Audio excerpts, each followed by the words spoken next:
আজকে লাঞ্চে ছিল পমফ্রেট ভাপা। তো তার জন্য দেখো মাছগুলো কিন্তু আমি আগে একটু ম্যারিনেট করে নিয়েছি। আমি একটা মিক্সি জারে সর্ষে, পোস্ত, কাঁচা লঙ্কা, নুন আর একটু টক দই ভালোভাবে পেস্ট করে নিয়েছিলাম। এবার সেইটাকেই মাছটার সাথে মিশিয়ে নেব। আর মাছটা আমি আগে থেকে নুন হলুদ মাখিয়ে রেখেছিলাম আর দিয়ে দিয়েছিলাম অল্প একটু সর্ষের তেল।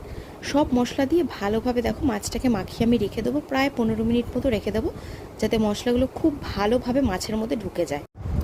তো এই পমফ্রেট ভাপা কারা কারা খেয়েছো তারা একটু কমেন্টে জানাবে। এটা খেতে কিন্তু দারুণ লেগেছে। এবার একটা কড়াইতে আমি আগে মাছগুলোকে ভালোভাবে মানে নিয়ে নেব। একদম কড়াটা গরম করিনি আমি, কড়াটা কিন্তু ঠান্ডা আছে। তারপর বাটি ধোয়া যে জলটা আছে সেটাও দিয়ে দেবো, কারণ একটু জল জল না দিলে ওটা তো সিদ্ধ হবে না। এবার কাঁচা লঙ্কা চিড়ে দিয়ে দিয়েছি ওপর থেকে, আর কয়েকটা গোটা কাঁচা লঙ্কা ছড়িয়ে দেবো, আর হালকা করে অল্প একটু সর্ষের তেল ছড়িয়ে দিলাম, ব্যাস। তারপর লো স্টিমে 15 মিনিট ভাপিয়ে নেব। তো রেডি আমার